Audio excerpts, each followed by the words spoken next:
exposição da igreja, da Bíblia, né? E o professor Edgar vai estar conduzindo esse momento agora que se segue. Nós vamos fazer uma pequena oração, professor Edgar. E a gente conta com a participação, o silêncio, o apoio de todos vocês, ok? Vamos orar? Querido e maravilhoso Deus, mais uma vez nós estamos diante da Tua presença, com os nossos corações felizes e alegres por essa oportunidade de estarmos aqui reunidos no Cátares, em Guarapari, esse local lindo que o Senhor separou para que nós nos ajuntássemos em programas como esse aqui. Continue na condução do mesmo, abençoe agora as perguntas e as respostas que serão dadas. Então vamos começar, né? Vocês deixaram muitas perguntas, a gente acabou dando uma olhada em algumas aqui, né, Marcos? E muitas das quais a gente está pedindo muito a Deus sabedoria para darmos uma resposta que você compreenda, que você entenda qual é a visão de Deus, o que é melhor para a sua vida. Nós vamos colocar tudo isso na mira da verdade, né? E a gente vai começar, eu vou começar a direcionar as perguntas, e aí a gente vê como é na mira da verdade aqui, hein? Então vamos lá? Nos fizeram a seguinte pergunta, a primeira delas. Só avisando que nós não selecionamos perguntas. Sim, a única coisa que eu fiz ali, alguns viram jogando papel fora, é que tinha perguntas iguais. Isso. Aí as perguntas iguais eu jogava uma fora e ficava com uma para responder. Então todas estão aí. Todas que nós recebemos, assim, as que foram iguais a gente tirou, né, só para ficar uma, mas todas as perguntas que vocês fizeram estão aqui, ok? Então, lembrando também que nós vamos deixar um contato aqui na projeção, para que você também possa fazer uma pergunta, entrar em contato conosco. Nós também recebemos aqui um pedido para que nós pudéssemos deixar um contato para todos. Então, se você quiser já anotar o contato, nós vamos projetar ali, ó. Está aí do lado também. Anotem, é muito importante recebermos suas dúvidas, seus problemas, e nós vamos ajudar com o possível e o impossível para ajudar vocês. Mas vamos lá, primeira pergunta. Na mira da verdade. Essa daqui é mais tranquila, né? Como lidar com os vícios? E aí? A pessoa está passando por um problema, está com dificuldade, vício. Como vencê-lo?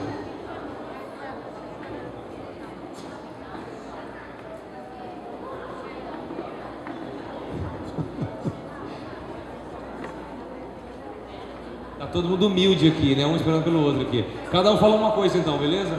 Cada um fala uma coisa. Eu acho que assim, a questão eu acho que é você buscar ajuda. Muitas vezes a gente tenta resolver as coisas sozinho, sem auxílio de alguém que é da área, sem alguém que tem uma experiência em aconselhamento, sem ler um bom livro. Hoje, em qualquer área que está falando de vícios, né? Desde a questão de realmente de drogas, a questão de pornografia, a questão de qualquer outro assunto, eu acho que a gente vai ter bons livros, bons materiais. Então, buscar ajuda, eu acho que para começar aqui a conversa, eu falo, buscar ajuda é fundamental. Concordo. Na verdade, o melhor é não cair. Para os que não estão no vício, não começar. Mas os que infelizmente entraram é buscar ajuda. Sozinho é muito difícil vencer qualquer natureza ou qualquer vício, é muito difícil sozinho. Eu acho que procurar ajuda é o caminho também. E nós poderíamos assim também. Mas sempre vão querer o melhor, então eles vão querer ajudar, vão querer auxiliar. Então, acho que vale a pena realmente se abrir com os pais, conversar e pedir ajuda em casa, isso é muito importante. Ótimo. Marcos? É importante lembrar o seguinte: essas luzes eu não consigo enxergar ninguém. Se embaixo já era, né? Aí eu não consigo enxergar ninguém. Mas a ideia é o seguinte: a gente tem que lembrar que vício, a sua mente, você se programa para fazer alguma coisa. A maior bênção que nós recebemos é a mente. Então, quanto mais você se programa para fazer determinada situação, pior aquilo vai ficando. Então, independente do que seja, se você começa a se programar fora, é uma frase que nós usamos de Ellen White. Cada vez que você resiste uma tentação, mais fácil ela fica, porque você vai ensinando a sua mente como produzir. Então, tudo que é ensinado pode ser retirado, mas vício é porque nos dá prazer. Então, a ideia é assim, procurar uma ajuda profissional. A gente acha que é só, por exemplo, se eu estou com uma gripe, eu não tenho que ficar perguntando chazinho, eu tenho que ir no profissional. Se eu quero saber algo, eu vou a um profissional. Então a gente tem que saber exatamente isso, buscar profissionais da área. Se por exemplo, vícios, aí abre um pouco mais, né? A gente tem que ver o que é para ver o profissional. Comumente a gente, por exemplo, dá um exemplo da escola. Quando um aluno nos procura, né, nós temos os caminhos para poder conduzir até a família, orientá-los para que eles se direcionem até o profissional ideal, para conduzir o menino ao melhor caminho, né? Pode falar. Para começar, uma das maiores virtudes e que vai te ajudar muito é reconhecer que está viciado. Isso daí é fundamental. Não fica, não é bem assim e tal. Reconhecer que está no vício. E isso é assim, crucial, até para uma cura. Não fica arranjando desculpas, né? Para falar assim, mas não é bem assim, eu posso sair de qualquer hora, tal. Tem outras pessoas na mesma situação, tal. Não é o outro, é você. E você reconhecer que está viciado é o primeiro passo. E daí procurar uma ajuda. Ou uma ajuda do pai, da mãe, que é o melhor. Mas se você estiver inseguro, estiver com medo, aquela preocupação de deixar o pai e a mãe mais tristes eles ficarão se você não procurar ajuda. Então procure ajuda. Professor Edgar, tem uma passagem de Ellen White, se não me engano, 202 do livro Evangelismo, ela diz assim: qualquer vício, qualquer problema, seja adquirido ou de natureza, podemos vencer no nome de Jesus. Então a certeza de que dá para vencer também colabora muito. Porque se você entra em algo, você tem dúvida de que dá para vencer, você entra inseguro, mas quando você entra com a certeza de que qualquer coisa você pode vencer, te dá uma chance a mais. Então eu acho que procurar ajuda, mas com a certeza de que pode sair. Sim. Acho que já podemos passar para a próxima? É só fortalecendo, para tudo tem solução.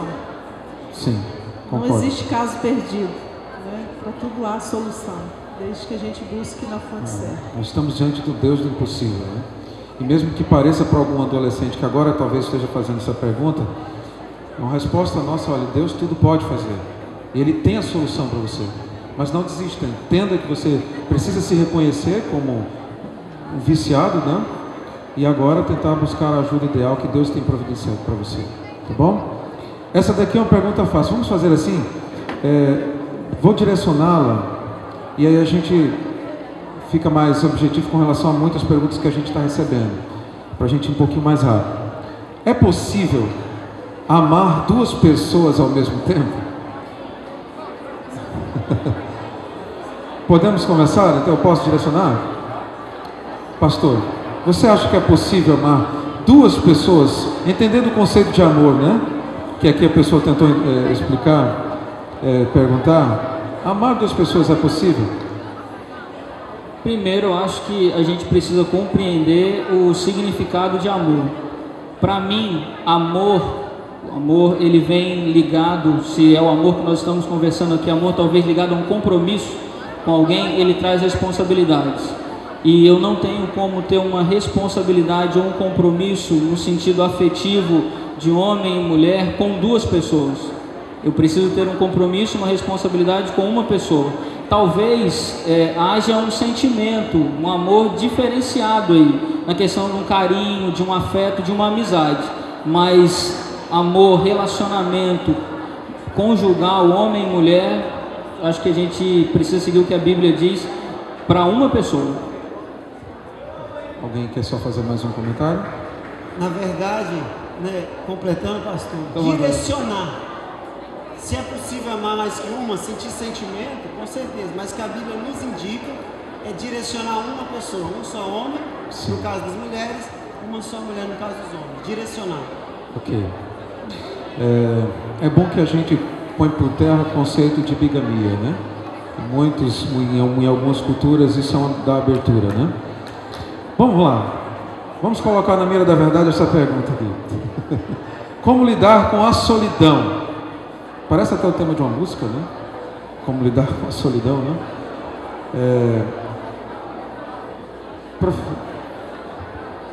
Professora, vamos... É complicado, né, lidar com a solidão, porque nós fomos criados seres relacionais, não como uma ilha, né, para vivermos só. Mas, infelizmente, muitas vezes a gente está no meio de muitas pessoas e muitas vezes a gente se sente só.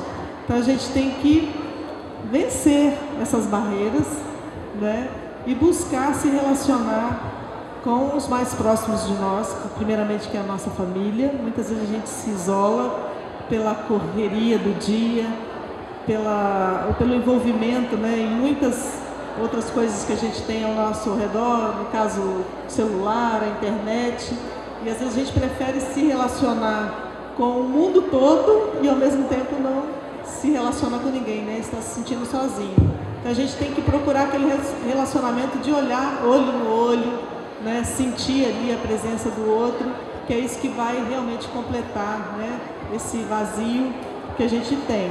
E em relação a Deus também, a gente tem que procurar se relacionar com Deus. Às vezes tem gente que é sozinho por questão de timidez, né? Eu falei de manhã que eu era muito tímido, eu não falava se alguém não puxasse o assunto primeiro. Então eu não iria puxar assunto. Se você puxasse assunto, eu até podia conversar com você. Então quem é tímido tem que colocar cara a tapa. Eu fui pro internato com 14 anos, eu falei assim, meu Deus, eu vou ficar sozinho aqui, não vou falar com ninguém. Eu falei assim, eu vou começar a falar com as pessoas, eu vou me forçar a isso. Então assim, se forçar a ser uma pessoa que conversa, que puxa assunto, seja uma pessoa também agradável. As pessoas gostam de pessoas agradáveis, né? Você gosta de estar perto de alguém que te faz sorrir, alguém que tem um assunto legal, alguém que te trata bem. Então, para você não estar sozinho, seja uma pessoa agradável, busque, como é que eu posso ser uma pessoa mais legal? Então busque, pense, como é que você pode ajudar mais pessoas, estar mais perto das pessoas. E gente chata, ninguém quer ficar perto realmente, né? Exatamente. Sorrir mais, né, pastor? Sorrir mais. O sorriso abre muitas portas. Eu queria ver se colocar mais um item nessa questão da solidão. Vocês acham que, por exemplo, para os jovens que hoje temos tanta tecnologia que faz com que eles fiquem concentrados em frente a uma tela, será que isso contribui, quem sabe, para eles se sentirem, terem mais relacionamento com a máquina e pouco relacionamento pessoal mesmo? Vejam, algumas pessoas elas são sozinhas porque elas têm medo de se machucar, ou porque já viu alguém machucando a outra, ou porque ela já se machucou. Então é mais fácil a tecnologia, porque você não vê o rosto e nem você pode escrever coisas ali que não são reais. Então a tecnologia é uma falsa impressão de ser bem quisto. Pode ser que você tenha 1000 seguidores, mas que você tenha 2 amigos ou às vezes nenhum. Isso. Vamos passar para a próxima questão? A próxima pergunta. Como alguém que já teve outras relações com atos sexuais, né, podem ter casamentos tão duradouros? Tão duradouros. Casamentos para a vida inteira, né? Casais que tiveram uma vida sexual antes, acredito que deve ser nesse sentido, outras relações sexuais antes, pode ter um relacionamento duradouro. Tá. Edgar, é o seguinte, a gente tem uma mania de achar que ser perdoado é ser apagado a minha história. Isso é mentira. Tudo que eu faço está registrado no meu corpo, está registrado na minha mente. Bom, essa é uma coisa que acontece. A gente vai ter que lidar com aquilo que nós fizemos no passado. Ser perdoado não significa que vai ser apagado lá. Exemplo, a pessoa foi fora, teve uma doença, pegou uma AIDS, por exemplo. Aí ele veio para a igreja, ele vai ser perdoado, mas ele não foi curado. Então os milagres, o maior milagre é você estar na igreja. Outros milagres podem acontecer, mas não é o que a gente vai no comum. Então na realidade é o seguinte, tanto a questão do vício quanto essa questão é você tomar uma decisão de agora você mudar. Se a gente fosse para a ciência, é falar a sua programação. Aí você vai trabalhar o que lá fora chama de programação neurolinguística. Mudar o que sua mente está. Para o pessoal, para os adolescentes, seria o seguinte: adolescentes, jovens e os líderes estão aqui. Se eu fiz algo errado, tá, eu assumi que eu fiz errado, é um ponto, deixar o passado para o passado e partir para fazer uma coisa nova. Como eu coloquei, aquele passado vai me acompanhar, eu vou lembrar dele, mas não significa que eu não posso, a partir daquele momento, construir algo novo, que eu não possa estar fazendo algo novo, mesmo que eu lembre daquilo que eu fiz no passado, entendeu? Mas eu posso fazer algo novo, senão eu não tenho livre-arbítrio.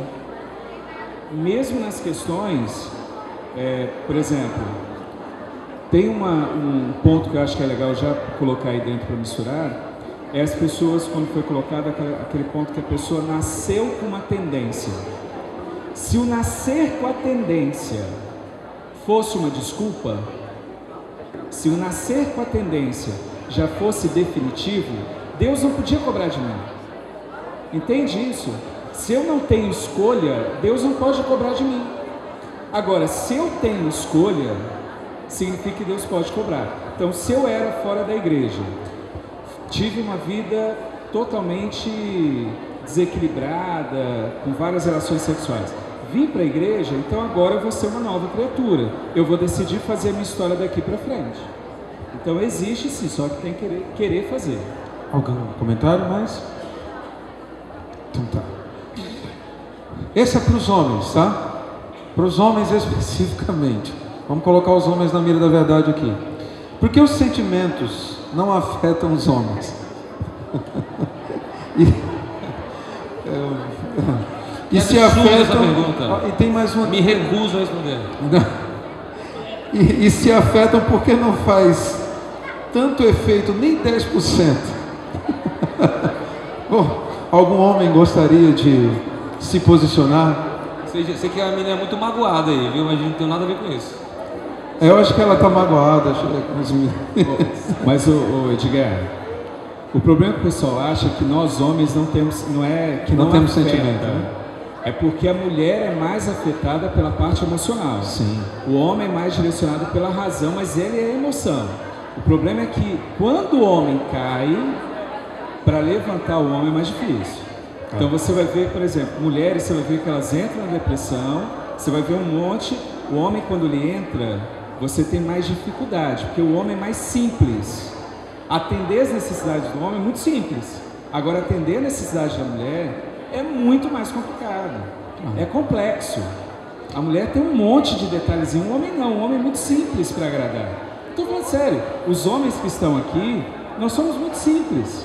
Agora a mulher não, a mulher tem um monte de complexidade que tem que ir. Então, não é que a gente não seja afetivo, a gente mas o problema é que é diferente. Nós somos diferentes, né? A forma também de administrar os sentimentos, tanto do homem como da mulher, é diferente. A forma de encarar, a forma de ver. Não que ele não seja sentimental, pelo contrário. Até tem a frase, a homem não chora. Por que não? Chora. É só colocar um filme romântico aí, que os homens começam a chorar. Primeiro eles cochilam, depois eles choram. Vamos lá? Eu tenho uma outra pergunta. Essa requer um pouquinho de atenção. Por que falam que é errado usar maquiagem, sendo que o pessoal da Novo Tempo usa? Oi. Pastor Daniel, pastores, hein? Pessoal, você já viu uma pessoa assim que nasceu para brilhar, com a cara toda cebosa, oleosa, de suor? Já viu, né? É legal uma pessoa estar na televisão com a cara toda suada, brilhando? Não. A maquiagem de televisão, isso não tem nada a ver com igreja, de televisão, maquiagem, televisão profissional, ela é forte, ela é pesada. Eu pareço um pinguim quando eu estou maquiado. Por quê? Porque a maquiagem, você na televisão, você está sobre holofotes, luzes muito fortes. Inclusive a gente é retocada a maquiagem no decorrer do programa. Então assim, a ideia da maquiagem na televisão ela é corretiva e para que a pessoa fique bonitinha na TV. É isso. A ideia da Novo Tempo não é ter maquiagem, sombra forte, lápis, não, essas coisas. Quem assiste a Novo Tempo sabe que isso não existe. Existe a maquiagem para a pessoa estar ali bem não tá pálida, não ficar, entendeu? Então uma maquiagem que é usada para homens e para mulheres. Eu inclusive já esqueci de tirar a maquiagem uma vez e fui para o shopping maquiado, uma maquiagem bem pesada, inclusive todo mundo ficou me olhando assim, aí que eu fui lembrar que eu estava de maquiagem. Então assim, a questão das luzes é bem complexa, tudo é bem testado. Então assim, essa é a ideia da maquiagem. A gente sabe que a maquiagem ela é algo corretivo, né? Eu vi uma palestra uma vez da menina do Bonita Adventista, é um blog bem legal, se vocês conhecem, Bonita Adventista, e eu achei muito legal o que ela falou, eu nunca tinha prestado atenção. Quando as meninas usam maquiagem, a ideia é que Deus colocou no nosso corpo paletas de cores, existe um tom, certo? Então ela falou, quando você quer corrigir alguma coisa, você usa paletas de cores que Deus colocou em você. Deus não colocou em você o azul, o verde, né? Então assim, são cores. Então, a cor dos lábios, a cor da pele. Então, a gente às vezes trabalha para melhorar a imagem e melhorar aquilo que o pecado estragou, né? Que às vezes deu uma estragada em alguns mais do que em outros. Mas a gente usa com bom senso. Isso é uma questão bem delicada, eu sei muito bem disso. Mas na TV a maquiagem ela é usada sim, mas dentro de padrões profissionais, tá bom? E dentro dessa paleta de cores dos seres chamados humanos. Marcos, tem uma colocação aí também que é interessante. A maquiagem, se você for parar agora para olhar, eu vou fazer a comparação de duas coisas. Maquiagem pela maquiagem ela não é pecado, como a dança pela dança não é pecado.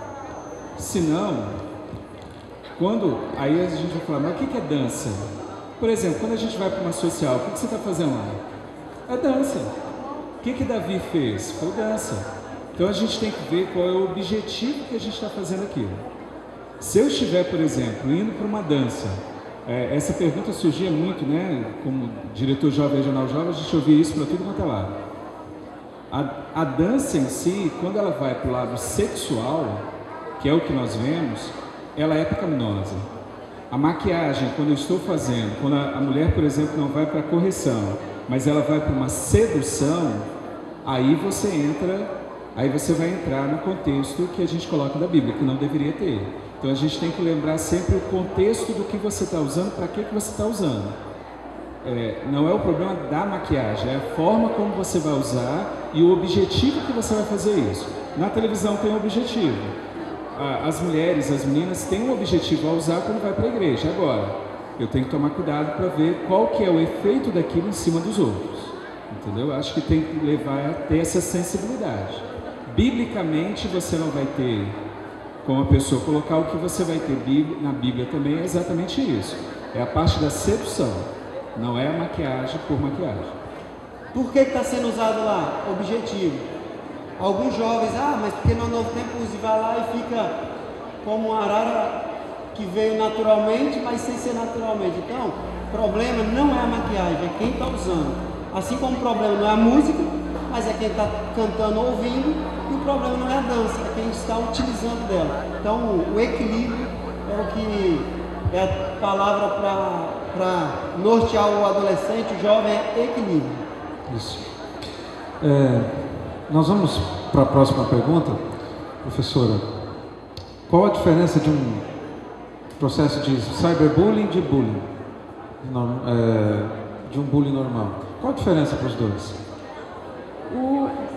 O bullying é o praticado pessoalmente ali, né? Cara a cara. O cyberbullying é o da internet, né? No Face, nas mídias usadas lá na internet. Daí cyberbullying. Os dois são péssimos, os dois não prestam, os dois são ruins. A diferença é que o cyberbullying é uma preocupação hoje ainda maior, porque ele nos acompanha. Na hora que você abre o seu Face, ele está lá. Na hora que você está na sua casa, lá no teu quarto, ele está ali. Então, é a maior diferença dos dois. Mas um é da internet, o outro é o pessoal, o físico, o de pertinho ali, mais cara a cara. Ambos são bullying. Só que o bullying ele teve a ramificação para o lado mesmo da internet, então ele passa a ter essa característica, e ele é mais talvez devastador porque ele é difícil de poder retirar da internet quando casos de bullying acontecem nesse sentido. E tem um ponto também que às vezes a pessoa ela não tem coragem de realizar aquela situação cara a cara, e aí se utiliza do meio virtual para fazer aquilo que ela não faria pessoalmente. Aí vem a questão do anonimato, de querer me esconder atrás do virtual, que foi o que o policial hoje nos mostrou aí de manhã, que a gente sempre vai deixar marcas, vai deixar rastros, e uma hora ou outra, seguindo esses rastros, chega na fonte. Até um filme, que o nome dele é Cyberbullying mesmo, até indico para os adolescentes, é muito importante esse filme, porque ele narra todo o processo, desde o período mesmo do uso irregular da internet, até os danos causados na família, entre outros casos. É muito importante, se vocês quiserem anotar, Cyberbullying, o nome do filme. Vamos para a próxima. Como alguém supera os traumas que já estão afetando essas pessoas e a terceiras? Como superar traumas? Acho que é bem pelo também processo que nós falamos do vício, né? Mas se alguém quiser só ponderar alguma coisa, na mira da verdade. Não? Quer falar, pastor? Pode falar. A questão de superar os traumas, primeira coisa, você precisa expor esse trauma talvez a alguém, para você falar, verbalizar aquilo e você partir daquela situação em diante, deixar aquilo para trás. E aí alguma situação não vem somente, vou me abrir com Deus. Às vezes é necessário a procura de um profissional, muitas vezes nem mesmo o líder espiritual ele consegue dar prosseguimento. Então vem da vontade de querer partir daquela ali para um profissional da área e vencer esse trauma. E também nunca esconder, né? A gente tem que reconhecer que a gente passou por algumas dificuldades, buscar pessoas de confiança para nos abrir, e aquilo vai deixar de ser o monstro da nossa vida, o terror, vai deixar de nos incomodar, desde que a gente compartilhe isso com uma pessoa de confiança, se não é os pais, é o pastor, ou então um profissional, né? Um psicólogo, um terapeuta, que vai poder nos ajudar. Ok. Nós vamos para a próxima pergunta. Ok. Tem como falar sobre automutilação em nossa conversa? Rapidinho sobre automutilação. Quando uma pessoa começa a se automutilar, se autoflagelar, né? A gente entende um pouco que isso já aconteceu no passado, né? Era até um recurso utilizado por muitos monges, padres, como uma forma de, digamos, aliviar o peso do pecado. Agora, quando uma pessoa chega dentro dos problemas emocionais, psicológicos, como é que a pessoa se automutila? Como entender isso? A ideia é a seguinte. Aqui eu acho que tem para falar para dois tipos de... Tem duas linhas aqui. Uma para quem vai ajudar essa pessoa e a outra para a própria pessoa. O que acontece? Quando você está falando de automutilação, provavelmente quem fez a pergunta, a ideia seria aquelas pessoas que ela pega o pulso e faz pequenos cortes. Quando a pessoa está se machucando, a ideia é a seguinte: a dor emocional ela é muito maior do que uma dor física. Por isso que as pessoas tiram a vida. Então, quando você vai mexer, aí tem um ponto que eu acho bem importante. Quando se falou da parte de levar para profissionais. Eu não daria, por exemplo, um filho, eu não estaria, por exemplo, na frente de um pedagogo para ele fazer uma cirurgia em mim. Eu não daria um pastor para fazer uma cirurgia em mim. Eu vou no médico, cirurgião, para fazer isso. Nem um médico comum. Eu tenho que ir no cara que especialista na área, que ele seja cirurgião. Ou seja, quando você está trabalhando com pessoas que estão desequilibradas emocionalmente, estão com dor, ele tem que ir para um profissional. Você tentar futucar a ferida, abrir ferida de uma pessoa, ela pode cometer suicídio. A ideia de quem está fazendo é porque essa pessoa ela quer se livrar da dor emocional, causando uma dor física, e naquele momento a dor física faz ela parar um pouco da dor emocional, mas não cura. Esse é o problema. Então, precisa ir no profissional até para a gente saber o que está por trás disso. A pessoa não faz isso por fazer, tem algo por trás disso. Se você tem alguém que você gosta de uma pessoa e a pessoa faz isso, o bom é você motivar essa pessoa para ela procurar um profissional. Não é tentar ajudar, não, é direcionar mesmo, porque essa pessoa vai ter que trabalhar com o que está dentro dela para equilibrar a parte emocional. Não tem outro caminho, não. Não é bom ficar mexendo, é direcionar. Já teve várias pessoas que vieram para... A minha amiga fazia isso, tá? Então, sua amiga, aí a gente orienta para ela trazer a amiga, porque não dá para fazer isso à distância, tem que ser pessoal. Só um minutinho. Se você é adolescente e você passa por algum conflito, por alguma dificuldade, não tenha medo, não tenha vergonha de procurar ajuda profissional. Eu já trabalhei com adolescentes pessoalmente na sala de aula como professora e alguns ficam preocupados, mas vão achar que eu sou diferente dos outros, tal. Nós somos diferentes mesmo, eu não sou igual ao Daniel, ainda bem, tô brincando. Nós somos diferentes mesmo e nós precisamos de ajuda. Então não tenha vergonha, medo, preocupação com o outro, deixa o outro para lá, cuida de você, cuida do seu coração. A gente precisa de ajuda profissional e tem que procurar ajuda profissional. Peça mesmo, peça para sua mãe. Se sua mãe te oferecer, não fala assim, não, eu não quero. Queira, aproveite a oportunidade, vai lá, fala tudo, né? Aproveita, desabafa. O importante é curar a sua ferida, é não ficar carregando essa ferida por mais tempo. Então, não tenha vergonha, não tenha medo. Você não vai ser o primeiro, nem vai ser o último, tá? Todos nós passamos por situações quando precisamos de ajuda, quando precisamos de mais alguém para ajudar a curar as nossas feridas e as nossas dificuldades. Então, vá atrás, não tenha vergonha. Isso. Agora essa é uma pergunta interessante, ok? E vou colocá-la na mira para a gente poder responder. Já namorei mulher, mas gosto de homem. O que faço? Fico sozinho para me salvar? Olha, é provável que seja uma menina perguntando.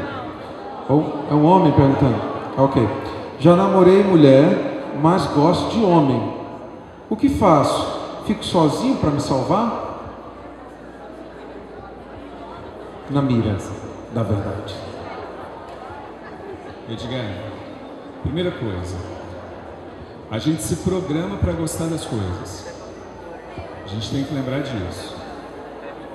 Alguém pode falar assim, não é. Eu me programo desde a barriga da minha mãe, eu vou ter uma preferência, eu vou ter algo que venha da genética, ok? Mas essa genética, ela não é mais forte do que uma educação, ok? A educação, a gente aprende as coisas. Eu posso ter traumas, por exemplo, profundos na minha infância. Exemplo, os rapazes. O rapaz, ele pode ter um problema, por exemplo, que nós estamos aqui, as meninas que estão aqui, se elas não tiverem um bom relacionamento com o pai delas, vai dificultar a sexualidade delas. Aí, se ela não tem, por exemplo, eu sou o primeiro namorado da minha filha. A sexualidade da minha filha é desenvolvida em mim. Como a primeira namorada do meu filho é minha esposa. Porque quando o homem ou a mulher ele se vê que ele é homem e ele é mulher, o que ele olha? Ele olha para o outro, ele quer descobrir o outro sexo. Então assim, a minha filha chegou um momento, ela se percebeu que ela é mulher, então ela vai querer descobrir como é que é o sexo oposto. E aí é por isso que Deus colocou homem e mulher, porque aí ela vai poder ver em mim como é que seria. E essa relação saudável, ou essa relação em desequilíbrio, vai levar a pessoa a ter lá na frente decisões dessa forma. Então eu vou colocar do outro lado. Eu tenho famílias, por exemplo, que você vai atender, a criança não come fruta nenhuma e fala que não gosta. Aí você pergunta, mas quando você... Não, nunca comi, mas não gosto. Ou seja, ela foi ensinada no decorrer de toda a sua história a não gostar de fruta. E vai ter gente que a mente ficou programada, que não gosta daquilo dali. Dependendo do tamanho do trauma que teve no passado, você vai estar com uma tendência maior. Agora volta a bater numa tecla. Se a tendência eu não posso mudar, então o que acontece? Deus é injusto, porque Ele não pode me cobrar algo que eu não possa decidir. E outra, a pessoa está falando que nesse problema ela não tem livre-arbítrio, entendeu? Se livre-arbítrio é escolha, eu posso escolher. Aí nesse caso, essa pessoa, como em outros também, ela precisa de uma ajuda, ela tem que procurar, não dá para ficar sem conversar com um profissional sobre isso, entendeu? Ela precisa, no caso, compreender por que ela está escolhendo um relacionamento que não é, né, aconselhado por Deus. Ela precisa compreender de onde veio tudo isso, entender o seu passado, as suas influências, as influências que recebeu na infância, e às vezes ela não consegue entender. Eu vou compartilhar com vocês aqui bem rápido, porque tem muitas perguntas, nosso tempo está corrido. Na minha família tem um caso muito triste. Meu irmão mais novo,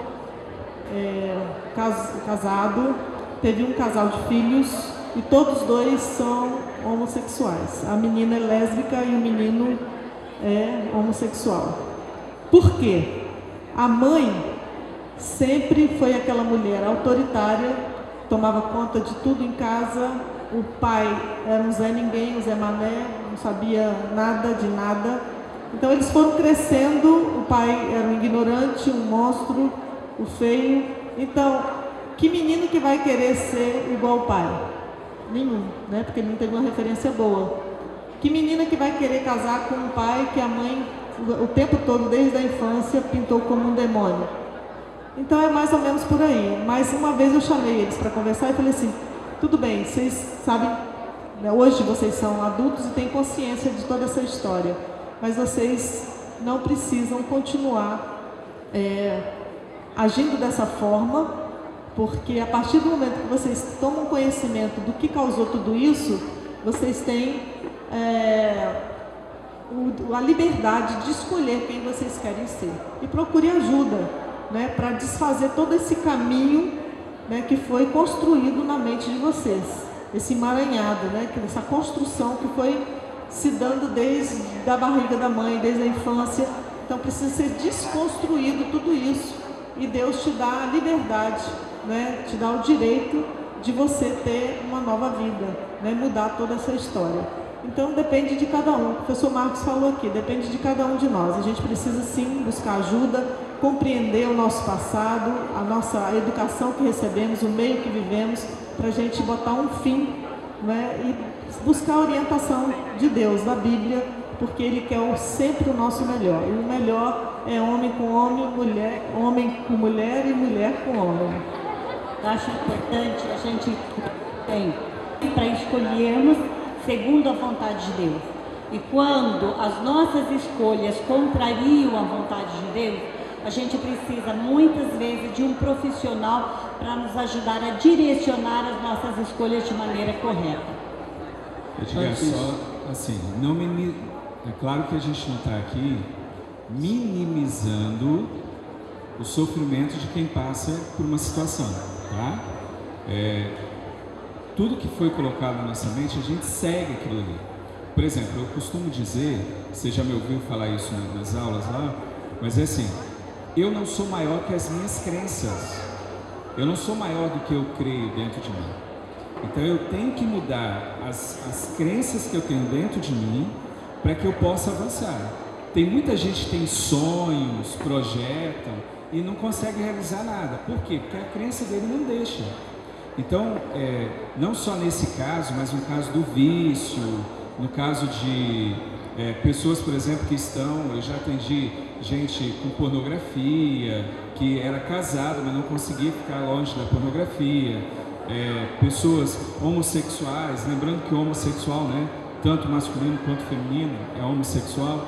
Então, todas essas pessoas, elas precisam ir para lá. Agora, é claro, dói, claro que dói. Quem está passando por isso, dói. Entendeu? E não é só isso, é todos os problemas. Eu volto a bater naquela tecla. Eu não vou pegar um pastor para fazer a cirurgia do meu filho. Eu não vou pegar um pedagogo para fazer cirurgia. Eu não vou pegar nenhum médico. Eu vou pegar um médico que seja especialista naquela área. E quem é profissional também tem que saber. Se eu sou um pastor, eu vou direcionar para lá. Se eu sou um líder, eu não tenho que tentar resolver o problema. Eu vou pegar essa pessoa, trabalhar com ela para direcionar para a pessoa correta. Abrir uma ferida sem ser competente para resolver aquilo, você pode fazer uma pessoa morrer por causa disso. E a culpa é de quem abriu a ferida. Isso. Só pedir aqui aos diretores, professores de adolescentes, vamos tentar juntar o grupo. Estou percebendo que tem muitos saindo, professor, diretor, dá uma buscada lá fora, tenta trazer o teu grupo para cá, porque esse momento é importante, esse momento é um momento instrutivo para ele ou para ela. Então, você, diretor, professor, dá uma rondazinha lá fora, tenta juntar o teu grupo e manter próximo aí a você, tá bom? Ok. No céu, nós faremos sexo? Essa é a pergunta. Alguém, por gentileza, pastor? No céu nós faremos sexo?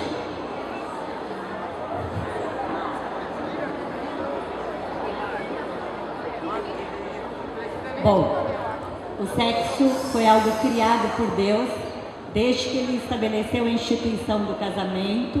Foi algo maravilhoso que Deus fez para a realização do ser humano, dentro do casamento. A Bíblia, quando se refere à nova terra, ela diz que existirão tantas coisas maravilhosas no céu, que o sexo não será a coisa mais importante que terá para fazer no céu. Hoje o sexo ele preenche uma necessidade afetiva do ser humano, né? No céu nós teremos muitas coisas, muitos mundos para explorarmos, e acredito que essa necessidade física e emocional também, ela não será tão importante lá quanto estarmos lá. O orgasmo de um homem e de uma mulher, dizem os estudiosos que nos homens duram quantos segundos? 8 segundos, né? E na mulher 12, não é isso? Se for mais, o ser humano morre. Então, o orgasmo aqui no mundo, causado pela relação sexual e tudo, é um antigozo do céu. Lá no céu nós vamos ter um gozo pleno, né? E não vamos morrer, né? Teremos ficar vivo. Então, eu acredito que tem coisas muito melhores lá no céu. Teremos muitos motivos para orgasmos lá, né? Teologicamente, como os pastores estão aqui, né? Aí agora eu não estou falando como teólogo. Teologicamente, nós não temos uma revelação dizendo se vai ter sexo ou não no céu, ok? A nossa concepção que sexo é pecado é que gera essa pergunta. Isso, mas aí você falou uma coisa assim perfeita. Quando eu vou nas palestras, eu digo o seguinte: escuta essa frase agora. Eu digo uma frase que é a seguinte: é fácil tirar as pessoas de Babilônia, o difícil é tirar a Babilônia de dentro das pessoas. Primeiro ponto: homem e mulher, a sexualidade em si, ela foi criada dentro do Éden e dentro de um ambiente totalmente santo, antes do pecado. Então, achar o sexo vai existir lá porque ele é pecado. Não, peraí. Aí a gente está se referindo ao sexo, né, do Éden. Como a gente não sabe como é que era, né? Como é que seria lá, eu não tenho a mínima ideia disso. Agora, assim, teologicamente, a gente não tem como. É claro, lá vai ter muitas outras coisas para fazer. Agora, se vai ter ou não, faz uma coisa. Eu digo, pessoal, faz o teste, esteja lá, não é? Eu falo assim, faz uma coisa, você quer saber? Vai. Passa, fica, faz um bom acampamento. Se aqui. prepara para ver Se isso. prepara, vai para lá e lá a gente vai descobrir, mas tem que chegar primeiro. Senão é tudo inventar moda, né? É importante nós termos uma concepção correta a respeito da sexualidade para entendermos melhor essa questão do sexo. Logicamente a gente coloca assim, no sexo no céu vai haver sexo. Primeiramente nós temos que entender que a ida dos salvos para o céu será num período de 1000 anos, onde ali acontecerá um processo de confirmação do amor de Deus e da sua justiça. Teremos muitas coisas que estaremos envolvidos no céu, que embora o sexo hoje seja considerado algo de muita importância, no céu, devido à grandiosidade, às maravilhas que teremos, ele não estará no mesmo pé de igualdade quanto às maravilhas que Deus irá proporcionar. Agora, é importante nós pensarmos da seguinte maneira: Deus não vai nos privar de nenhum prazer que Ele criou para o ser humano. E no momento certo você vai descobrir. O importante é você se preocupar em estar lá. Depois lá você se preocupa o que é que você pode fazer lá. Se você se preocupar o que é que eu vou poder fazer lá e não se preparar para estar lá, você não vai estar lá e não vai gozar as delícias que Deus tem preparado para você. Ok. Então vamos nos preparar primeiro para a gente verificar isso lá, né? Sexo anal é pecado? Na mira.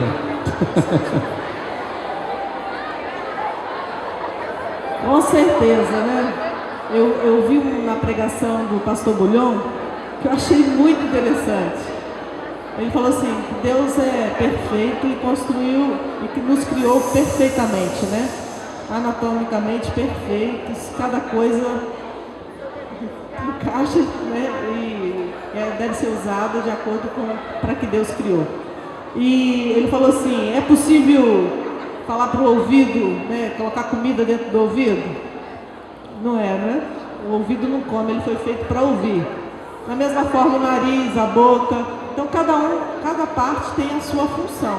Da mesma forma é o ânus, ele foi construído, né, para expelir. É um órgão excretor. Não foi colocado no nosso organismo para ser introduzido nada, porque vai danificar, vai destruir, né, o objetivo pelo qual ele foi colocado no nosso corpo. E por isso que a gente, quando conversa com alguns enfermeiros e médicos até que trabalham no hospital, eles ficam apavorados quando chegam, né, infelizmente, essas pessoas que fazem, né, o uso errado de gays que tem que usar fralda descartável porque o ânus não segura mais as fezes. Então, situações tristes, desagradáveis, que Deus não quer que eu e você passemos por isso. Edgar, eu acho que quando o pastor citou assim, sexo, né? A gente precisa dividir duas coisas. Presta bem atenção. Você tem um sexo dentro dos moldes daquilo que Deus criou. Este é o sexo santo. E você tem uma série de recomendações que está ali dentro. Agora, da mesma forma, você tem um sexo que o homem perverteu. Essa perversão, você vai ter, de acordo com a própria Bíblia, você pode pegar Levítico 18 lá e você vai ler sobre isso. Aí você vai ver sexo com animais. Deus abomina. Isso. São sexos inventados. Por exemplo, sexo com duas pessoas, com mais você e mais duas pessoas, sexo homem com homem, mulher com mulher, sexo com animais, sexo, lá você vai ter sexo com filha. Então assim, tudo aquilo que a gente colocar que foge, Deus já tinha recomendado como deveria ser. Então você tem dois sexos, o sexo que Deus determinou e o sexo que foi inventado pelo homem, que seria o resto. E aí, se você estiver em qualquer parte do outro, por exemplo, eu estou fazendo sexo antes do casamento, é pecado. eu estou fazendo sexo fora do meu casamento. É pecado. Entendeu? Então, tem um parâmetro de Deus e o que não é parâmetro de Deus está errado, está do outro lado. É importante nós entendermos o seguinte: Deus, ele criou leis de funcionamento do nosso organismo. Logicamente, quando você compreende que Deus estabeleceu leis para funcionar as coisas devidamente, essas leis precisam ser respeitadas. Se você for perceber, dentro do contexto fisiológico, cada órgão tem a sua função. E nós temos que usar os órgãos para o qual ele foi projetado. Agora, Deus, em sua infinita sabedoria, ele fez os órgãos genitais com propósitos adaptáveis um ao outro. Aí o pastor Cláudio, ele faz um comentário sobre essa questão do sexo anal, ele fala assim: Deus fez um playground para você brincar, sentir prazer com o seu companheiro e sua companheira, e você prefere usar a fossa, porque o ânus, ele é um órgão excretor, onde os detritos do organismo são expelidos. E logicamente, se você usar um outro órgão de maneira errada, num lugar onde não foi projetado para ser inserido, porque a própria estrutura fisiológica, a musculatura do ânus é diferente da musculatura da vagina. Ela não foi preparada para a introdução. O que acontece? A banalização do sexo tornou-se essas práticas que têm sido aí promovidas como algo viável. Agora é importante dizer assim: tudo tem consequências. Não é porque você tem um buraco no corpo que você vai enfiar qualquer coisa nesse buraco. Agora, cientificamente é provado que pessoas que praticam sexo anal correm risco sério de contrair certas enfermidades. Por exemplo, a endocardite, que é a inflamação no coração, é resultante do sexo anal. E isso poderá trazer sérios problemas para a pessoa.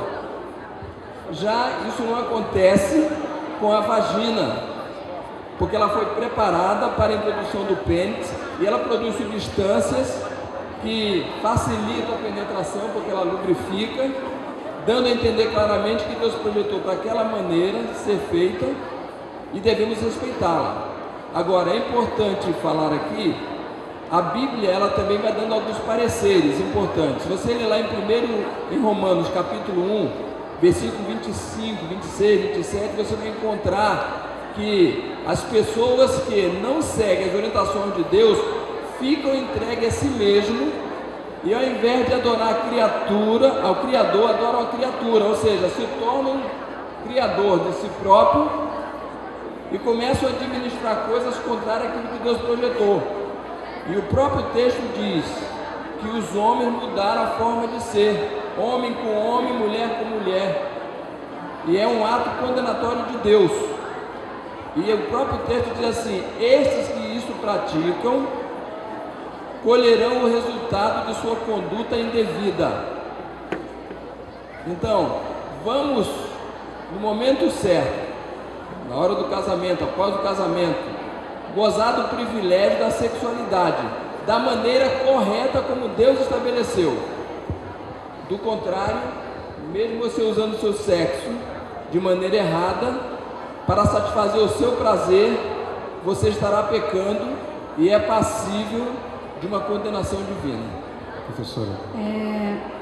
Galera, tem algumas revistas que eu não preciso citar o nome, alguns que fazem uso já sabem quais são, e que às vezes elas promovem que para você pode manter a sua virgindade, a menina, fazendo sexo anal.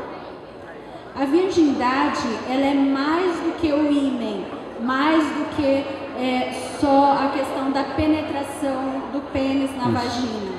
Então, o sexo anal, ele também tira a sua pureza.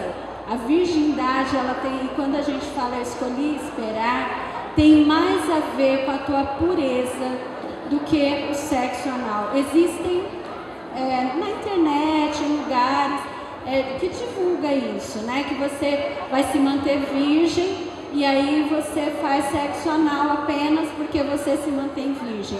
não é isso. Virgindade é pureza, ela começa aqui também, ela vem da tua mente também. E por isso que nós falamos que aquela menina ou o rapaz, né, o menino que perdeu a virgindade, ele pode voltar atrás, ele pode ter uma segunda chance, Deus pode transformar isso. Então, eu só queria citar isso porque não é só a questão do ato, não, eu não perdi minha virgindade porque eu fiz sexo anal. É ilusão.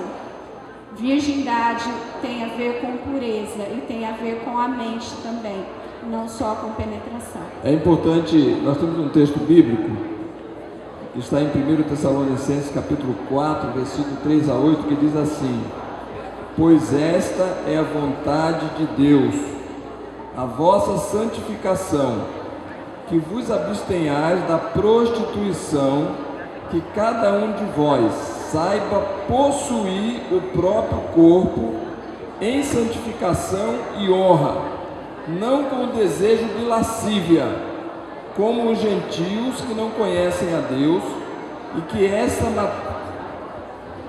essa matéria ninguém ofenda nem defraude a seu irmão, porque o Senhor contra todas essas coisas, como antes vos avisamos e testificamos claramente, o Senhor é o vingador, porquanto Deus não vos chamou para a impureza, e sim em santificação. Destarte, quem rejeita estas coisas, não rejeita o homem, e sim a Deus, que também vos dá o seu Espírito Santo. Então, se você tiver sensibilidade para com a vontade de Deus em sua vida, certamente você estará protegido de práticas que o mundo tem promovido, que na realidade não tem o respaldo de Deus e de sua palavra, e nem condiz com a fisiologia do corpo humano. Então vamos para a próxima pergunta. Nós vamos escolher mais duas. Só mais uma. Então vai ser essa aqui mesmo, tá? Na relação sexual, o tamanho do pênis faz a diferença? Vocês querem responder? Acha necessário? Ou querem que eu pule para a próxima? Importante a gente ter em mente. Vamos lá, pessoal. Importante Vamos ouvir a a gente resposta. ter em mente que Deus fez tudo muito perfeito. Hoje o ser humano e o jovem, o adolescente, muitas vezes, ele recebe uma educação de rua, né? De conversa, de rodinha, de escola, e muitas vezes ele não recebe a informação correta, né? O pênis, ele tem uma elasticidade por causa da musculatura, e o tamanho não interfere em nada no prazer e nem no alcance do orgasmo no momento do ato sexual, tá? Ele é versátil, não interfere em nada, pode ficar tranquilo. Todo mundo, todos quando estão eretos, ele tem um tamanho aproximado entre 15 a 20 centímetros, tá? Não faz diferença se é maior ou se é menor, porque a própria vagina também tem uma parede pélvica de musculatura que absorve perfeitamente isso. Quando você se casar, pode saber que vai ter tudo perfeito, porque Deus fez perfeito. Agora, a imperfeição pode estar na maneira de usar o sexo que Deus programou. Não usá-lo da maneira correta, aí pode não trazer a satisfação que o casal dentro do casamento deveria aproveitar. Alguns podem estar pensando assim, né? Que aqui nós vamos ter basicamente dois grupos. Um grupo só vai poder tirar as dúvidas que ele tem aqui. Então, alguns vão ficar assustados tipo de perguntas. Mas a gente tem, por exemplo, nós vamos ter adolescentes que conhecem meninas de 9, 10 anos que têm uma vida sexual ativa. E você vai estar com elas lá. Então é interessante, aqueles que estão aqui, às vezes, né, saber que essas informações, a gente estava até comentando aqui, eu lembro que quando eu fui diretor jovem regional, vamos dizer lá, há 15 anos atrás, essas perguntas não iam aparecer nesse nível, nessa idade. A gente ia responder isso para encontro ou coisa de noivos, né? Ou casais. Hoje é o curso de noivos ou encontro de casais. Mas a ideia que a gente precisa começar a perceber é o seguinte: tem uma frase na Bíblia que eu acho que ela é muito importante. Não desperteis o amor antes do tempo. Não desperteis o amor antes do tempo. Qualquer parte de desequilíbrio humano, ele é muito complicado. Por exemplo, se você pegar Salomão, você vai ver que tanto a Bíblia quanto o Espírito de Profecia deixa claro que Salomão chegou a ser efeminado. E é uma das perguntas que estão aí, a gente já responde já. Entendeu? E aí acontece o seguinte: Salomão, ele teve tantas mulheres, ele tinha tantas relações sexuais com pessoas diferentes, que ele teve um desequilíbrio. Então ele começou a ter, a expressão que ele usa é: eu fiz de tudo debaixo do céu. E a Bíblia e o Espírito de Profecia deixa claro que ele chegou a ser efeminado, ou seja, ele tinha sensações para olhar para o homem e desejar o homem. Agora, se ele fez ou não, isso não tem registro. Mas esse de ser efeminado, sim. E aí acontece o seguinte: quando a gente começa a ter essas perguntas, é porque a gente está indo. O adolescente precisa saber que ele está em um ambiente muito sexualizado. É muito fala de sexo para tudo quanto é lado. E a gente precisa responder, mas lembrar assim: eu não preciso entender, eu não preciso fazer tudo, eu não preciso estar no meio das pessoas. Quando a professora colocou pureza, é bom a gente lembrar que até esses assuntos, de você querer pesquisar muito sobre isso também tira a sua pureza. Então aqui vai ter dois grupos. Um grupo que o que a gente está falando agora sobre sexualidade não é para ele. Ele não está nem vendo isso, não sabe o que é isso. Agora vai ter outro grupo que ele tem que ser instruído pela igreja para ele saber da resposta, até para ele ter a razão da fé dele, entendeu? Então é importante que a gente saiba isso. A gente tem que tomar cuidado que não existe esse negócio. Alguns rapazes vão ser até levados ao homossexualismo porque foram por outros rapazes humilhados como homem. Então, não é porque pequeno, grande, blá, blá, blá, não existe esse negócio. Você é homem e você pode exercer sua sexualidade. Então a gente tem que tomar cuidado e sei que alguns vão ficar escandalizados, né? E outros vão falar bem assim: poxa, essa era a pergunta que eu queria fazer e eu não fiz. Então a gente tem os dois grupos e precisa saber que a igreja tem que dar resposta para os dois, ok?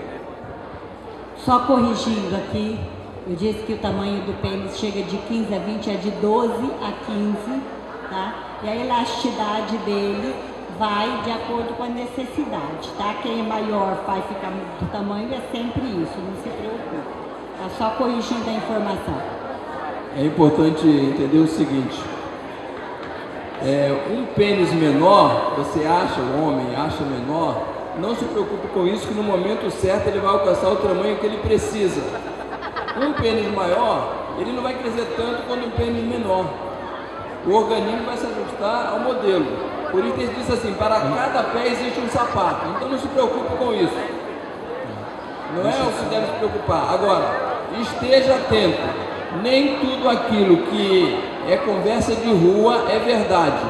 Às vezes um colega seu conta a maior vantagem para você de uma coisa que ele não sabe. Ele apenas contou vantagem, você acredita na vantagem e vai com essa vantagem na cabeça e chega lá na frente e você se machuca ou se frustra no meio do caminho. Então, aproveite para estudar fisiologia. Quem está no 6º, 7º ano, é o momento que a escola oportuniza esse conhecimento. Aprenda. Não adquira conhecimento de rua. Os livros passam as informações corretas. E você não vai se machucar com as informações que você recebe por aí sem escrúpulo nenhum. Olha só, deixa eu só dar uma informação para vocês. Sexualidade, perceba bem o que eu vou te falar agora. Sexualidade não tem a ver, escuta agora, prazer sexual e sexualidade não tem nada a ver com o seu órgão genital. Aí você vai falar, o Marcos ficou doido agora. Vou te dar um exemplo. Eu conheci um casal, os dois se amam muito, os dois vivem a plenitude da sexualidade, só que tem um detalhe. Ele era cantor, se acidentou e da cintura para baixo tudo foi esmagado. Tudo foi esmagado. Ele não tem mais órgão sexual, chega embaixo, é um bolo de carne, aonde ele fica sentado o tempo todo e dali vai saindo urina, fezes, tudo. Só que uma vez eu até perguntei, eu conversando com um casal, isso eu conheci em Brasília, os dois, e eles falaram o seguinte, ela falou assim, eu sou totalmente plena com meu esposo, mas ele não tem pênis. Então, se não tem pênis, então não tem relação sexual, não tem orgasmo. A sexualidade, ela está na cabeça, ela não está nos órgãos sexuais. Eu atendo muita gente, Edgar, pessoas com 23 anos, homens de 23 anos, que não conseguem, fisicamente ele não tem nada que o impeça de fazer um ato sexual. Mas ele tem 23 anos, é casado e não consegue ter relação sexual. Ou seja, a sexualidade, ela está ligada à sua cabeça, está ligada à sua pureza, está ligado a você se preparar para no momento certo, você poder viver aquele momento com você, com a pessoa que você escolheu. Agora, o que vai dar prazer é o que está na cabeça, é o que está dentro, é o que você é na sua mente. A sexualidade, ela está em todo o momento do sexo em si, desde a brincadeira, tudo. Mas isso aí é um momento para, por exemplo, deixe isso para o momento certo, para a hora certa. Agora, por que isso acontece? Tem um ponto de além da sociedade colocar. É a falta que nós precisamos orientar do seguinte, dos pais estarem presentes perto dos filhos, estarem abraçando, estando perto, para dar esse acolhimento que hoje está faltando, entendeu?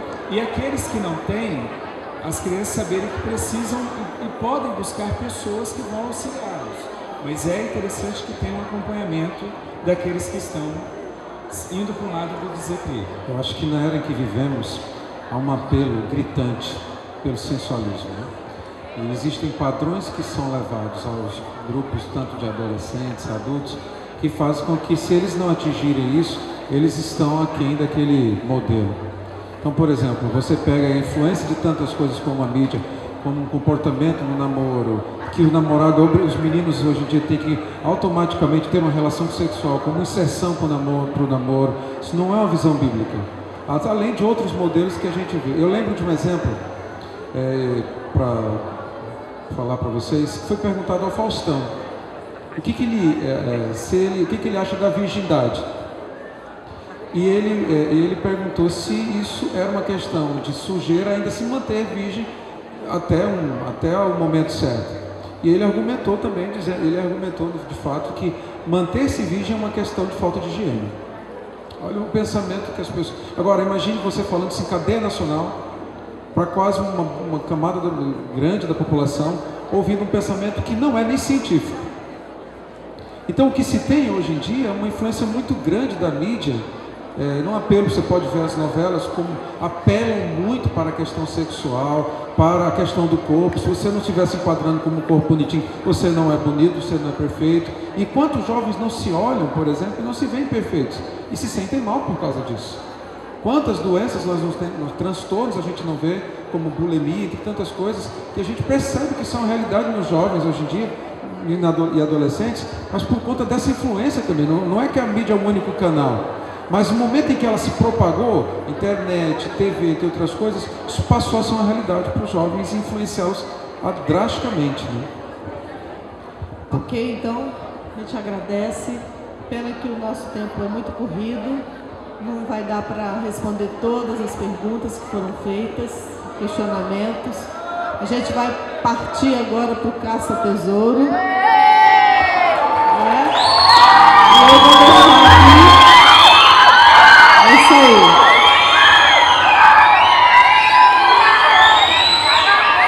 Só um pouquinho.